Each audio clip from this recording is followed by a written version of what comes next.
नमस्कार। मैं doctor Bela Mathur, associate professor drawing and painting, government college Bundi.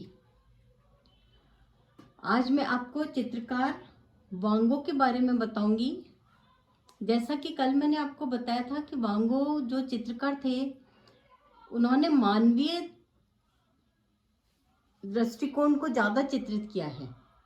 दुख के चित्र बनाए हैं, किसी की मानसिक अवस्था दुख के समय कैसी होती है उसको इन्होंने अपने चित्रों में स्थान दिया है।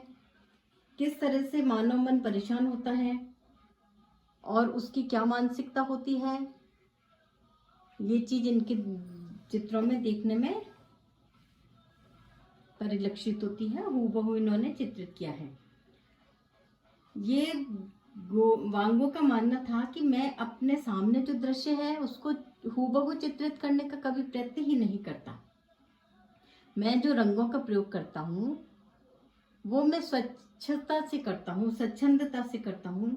जैसा मेरे मन में आता है, जैसी मेरी आंतरिक भावना है, जैसा मेरा सोच है, उसी को मैं अपने चित्रों में परिलक्षित करता हूँ, अपने चित्रों में अंकित करता हूँ। इसी दृष्टिकोण को लेकर वांगो ने आजीवन कला निर्मित की, चित्र बनाए और जो इनकी कला है वो अभिव्यंजनावाद की समुचित एक परिभाषा है। वांगो की कला में जो ऐतिहासिक जो कला शैलियां हैं, कला संबंधी जो सिद्धांत हैं या रचना है, उनके नियमों का कोई आधार इनकी कला में नहीं है।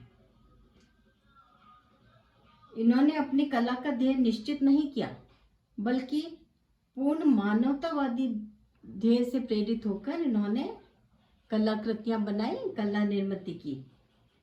इनके लिए तो कला एक साधन मात्र थी। अपने मनोभावों को कैसे परिलक्षित करना है, कैसे अभिव्यक्त करना है, कैसे प्रकट करना है, इसके लिए इन्होंने कला को अपना माध्यम चुना।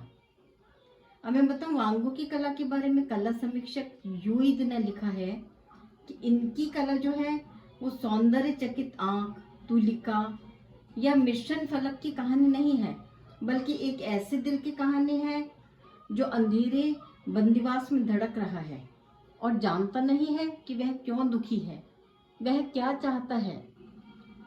एक ये वांगो ऐसे थे कि जो मानवीय दुख होता है, जो मानवीय घटनाएं होती हैं, मानव के दुख को इन्होंने अपना दुख समझा और मानवता से इन्होंने अपार प्रेम किया है, मानव की सेवा करना चाहा है, उनके कष्ट और उनकी मानसिक यातनाओं को करीबी से देखा है, उसको अपने चित्रों का विषय बनाया। लेकिन इसके बावजूद वांगो की जो कला है उसमें कष्ट है, मानसिक यातनाएं हैं। उनके अलावा वांगो को कुछ भी नहीं मिला। जब इन्होंने चित्र बनाए तो इनको निश्चय ही कष्ट ही मिला है और वे संसार के प्राणी मात्र को देखकर दुखी होते थे और वे जानना चाहते थे कि अब क्या किया जाए। वे अपनी आत्मा को सेवा की वेदी पर अर्पित करना चाहते थे, अर्पण करना चाहते थे। मानवता की सेवा उन्होंने की, उसको अपने चित्रों का विषय बनाया। अब देखिए वांगो ने कहा है कि उनकी जो कला थी, कला कला के लिए नहीं थी, इस पर वो विश्वास ही नहीं करते थे। कला कृतियों में वे जो कला का जो सौंदर्यात्मक गुण है उसी को ही देखते थे और मानवीय दुख, परिश्रम, परमार्थिक आकांक्षाओं का भावनापूर्ण दर्शन कराना चाहते थे अपनी कला के माध्यम से, अपनी अभिव्यक्ति के माध्यम से, अपने मनोभावों के माध्यम से। वांगो का जो कला क्षेत्र है वो फ्रांस रहा और इनका जन्म 1853 में हॉलैंड के एक छोटे से गांव में हुआ। इनके पिता पादरी थे और आर्थिक स्थिति इनकी बहुत साधारण थी। लेकिन वांगो का क्या था, उनको नियमबद्ध जीवन बिल्कुल पसंद नहीं था। इनका विंसेंट वांगो का चेहरा भी थोड़ा बेतुका था, लेकिन ये अपने छोटे भाई थियो से बहुत प्यार करते थे। इनके इन्होंने स्कूल भी ज्वाइन किया, विद्यालय भेजा गया इनको, लेकिन इनका वहाँ मन नहीं लगा। और पेरिस में भी इन्होंने अपना नौकरी की, चित्रों की विक्रेता के रूप में नौकरी भी की। लंदन की शाखा में भी गए, वहाँ भी वांगो ने नौकरी की। और वहाँ पे उन्होंने अपने मकान मालिक की लड़की उर्सुला से प्रेम करने लगे। लेकिन जब इन्होंने विवाह का प्रस्ताव उसके सामने रखा तो उर्सुला ने जोर से दरवाजा बंद कर दिया और विवाह के प्रस्ताव को ठुकरा दिया। इस अवस्था में इनकी जो मानसिक अवस्था थी वो गड़बड़ा गई ऐसी स्थिति में, और लंदन से ये पेरिस की शाखा में आ गए। वहाँ इनको नौकरी मिली। लंदन जाकर किसी निजी विद्यालय में ये फ्रेंच भाषा के शिक्षक भी बने। लेकिन कहीं ना कहीं जो इनका चित्रकार मन था, जो मानव के दुख को देख के दुखी था, वो इनको चित्रकारी करने के लिए निरंतर प्रेरित करता रहा। त्याग और सेवा के जो उनके विचार थे वो निष्कपट थे, लेकिन अव्यवहार्य थे। अब जैसे वो खान के जो मजदूर थे, उनको वो काम करते हुए देखते थे, वो उनकी मदद भी करते थे, और जो बीमार थे उनकी वो सेवा करते थे, और खुद अपने फटे हाल रहते थे, फटे कपड़े पहनते थे, खराब खाना खाते थे।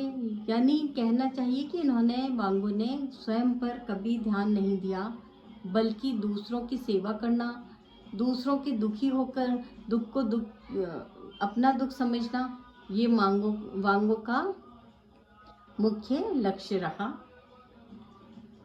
वांगो ने अपने भाई थियो से जो बहुत प्यार करते थे, उन्होंने इनकी बहुत हेल्प भी की है, इनकी सेवा की है।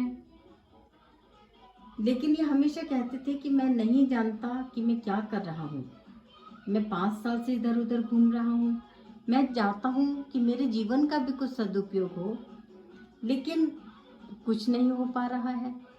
वांगो बहुत एक दुखी प्राणी थे, और बिल्कुल अपना इनका मन था वो बहुत दुखी रहता था दूसरों के दुख को देखकर। मजदूरों के लिए, गरीब तबके के लोगों के लिए ये बहुत कुछ करना चाहते थे। इनका जो आत्मीयता थी वो एक गरीब तबके के लोगों के साथ मन से इनका जुड़ाव था, उनके प्रति इनका मन बहुत कोमल था, इनकी भावनाएं बहुत अच्छी थी, और जो भावनाएं हैं वही इनके चित्रों में परिलक्षित हुई हैं। इनकी अंकन पद्धति जो थी वो स्वच्छंद थी। इन्होंने किसी दूसरे की अंकन पद्धति को अपना चित्रों का माध्यम नहीं बनाया, बल्कि एक सरल अंकन पद्धति थी, प्रभावशाली अंकन पद्धति थी। चित्रों में सामर्थ्यशाली चित्र बनाते थे ये।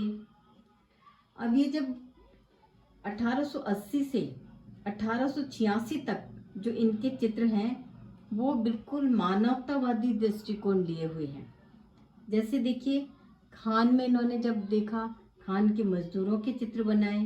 अब मजदूरों का जो एक कष्टप्रद जीवन होता है, उनके पास इतना पैसा नहीं होता, पैसे का अभाव होता है, कष्टप्रद जीवन होता है, उसके इन्होंने चित्र बनाए। उनके जीवन को करीब से देखा, उनका रहन सहन करीब से देखा। इन्होंने गरीब लोगों के चित्र बनाए, गरीब बस्तियों के चित्र बनाए, रास्ते के जो रास्ते थे उनके चित्र बनाए, अनाथालय के चित्र बनाए। इस तरह से इन्होंने चित्रकारी की। वांगो का ऐसा नहीं है वो सिर्फ रंगों से ही चित्र बनाते थे, इन्होंने कोयले से या क्रेयॉन से भी रेखांकन किया है। और डच चित्रकारों के समान वांगो के चित्रों में आप देखिएगा भूरे, काले, गहरे रंगों का अधिक प्रयोग है, जिससे चित्र में एक दुख और निराशा का भाव आता है। आप देखिए, जो काला रंग है, भूरा रंग है, ये निश्चय ही एक निराशा का भाव पैदा करता है, जो कि वांगो के चित्रों में मुख्य रूप से दिखाई देते हैं ये कलर्स। उनका सीएन नाम की एक स्त्री से परिचय हुआ, जिसने अपनी जिंदगी वैश्यवृत्ति में गंवाई थी और शारीरिक मानसिक रूप से पूरी तरह टूट चुकी थी। वांगो उस गर्भवती स्त्री को अपने घर ले आए, क्योंकि इनको गरीब तबके के लोगों से इनको बहुत अफेक्शन था, ये उनके प्रति बहुत आत्मीयता रखते थे। उनके बच्चों को भी घर ले आए और फिर उन्होंने उस स्त्री का व्यक्ति चित्र बनाया। उस स्त्री का जो दुख था, दुख शीर्षक से वांगो ने एक रेखा चित्र बनाया है, जो इनके प्रसिद्ध रेखा चित्रों में एक माना जाता है। अब इन्होंने देखा उस युवती की, उस स्त्री की शारीरिक और मानसिक जो अवस्था थी वो बहुत अच्छी नहीं थी। उस स्त्री से विवाह करने की मंशा वांगो ने व्यक्त की, किंतु सहायता करने के इस अनोखे विचार से घबराकर वो चली गई। वांगो ने उस स्त्री के खाने पीने का ध्यान रखा, दवाइयों का ध्यान रखा, शराब और धूम्रपान का जो खर्च था वो भी ये स्वयं उठाते थे। लेकिन उसका तो ये पालन पोषण अच्छे से कर लेते थे, लेकिन स्वयं भूखे रह जाते थे। उस स्त्री के बारे में इनकी क्या धारणा थी, ये इस वाक्य से स्पष्ट होता है कि उसने जो उस स्त्री का जो रेखा चित्र बनाया था ना, दुख नाम से, उसमें वांगो ने नीचे लिखा था कि दुनिया में दुखी, अकेली, परित्यक्ताएं कैसे हो सकती हैं। अब आप इसमें सोचिए कि उससे इनको मानसिक रूप से या आत्मीयता से देखा जाए तो काफ़ी जुड़ाव था और उन्होंने उसके दुख को बहुत करीब से महसूस किया है। वांगो की कला का जो आरंभिक काल था 1880 से 1886 का, इसको डच काल कहते हैं। इस काल में उनका चित्र जो है एक आलू भक्षी, वो बहुत ही प्रसिद्ध है। इस चित्र में इन्होंने गहरे और भूरे रंग का, हरे रंग का प्रयोग किया है। चित्र में इन्होंने अपने भाई को, जो थियो था इनका भाई, जिससे वो बहुत प्यार करते हो, तो उसको एक पत्र में लिखा कि मैंने इस चित्र में यह दिखाने का प्रयत्न किया है कि जो निर्धन लोग होते हैं वो प्रकाश, दीपक के प्रकाश में हाथ डालकर आलू खा रहे हैं और उन्हीं हाथों से वो धरती को खोदकर अपनी आजीविका चलाते हैं। सुरक्षित लोगों से बिल्कुल भिन्न इनका रहन सहन जो है, उसका इसमें दर्शन होता है आलू भक्षी चित्र में, कि किस तरह से इन्होंने उन गरीब तबके के लोगों की परेशानी को व्यक्त किया है। ऐसे चित्र में इन्होंने धुएं, गोबर और खाद की जो गंध आती है, इस चीज को आप इस चित्र को देख के महसूस कर सकते हैं कि कृषक जीवन के चित्र को सुगंध की क्या आवश्यकता है। इन्होंने ऐसा कहा कि भाई यदि इसमें धुएं, गोबर और खाद की गंध आ जाती है तो यह तो उचित ही है।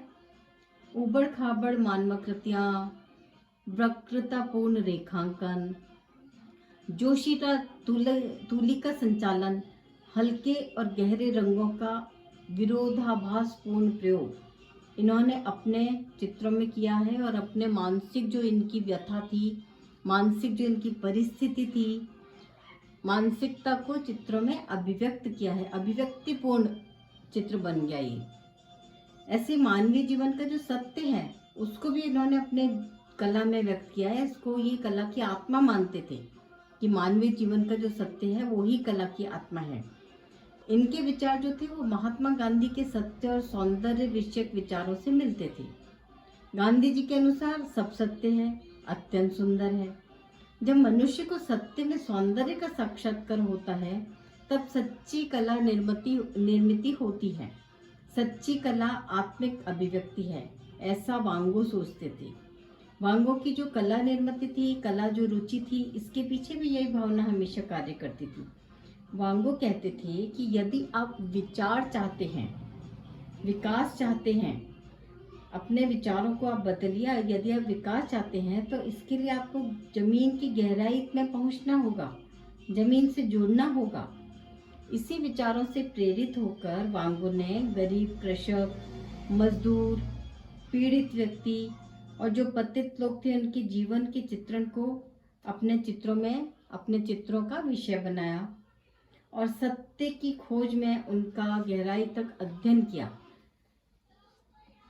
आंटवर्प में कला संस्था में कुछ समय तक इन्होंने अध्ययन किया।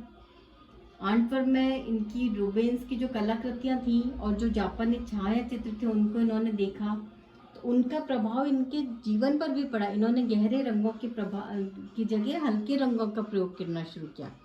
इसी तरह से धीरे धीरे वांगो ने चित्र बनाते हुए इनकी जो रंग संगति थी उसमें बहुत परिवर्तन आया। इन्होंने बहुत सुंदर चित्र बनाने शुरू किए और चित्र का अभी हम चित्रों की दृष्टि से देखें तो वांगो के चित्र बहुत प्रसिद्ध हैं और वांगो निश्चय ही एक प्रसिद्ध अच्छे कलाकार रहे हैं।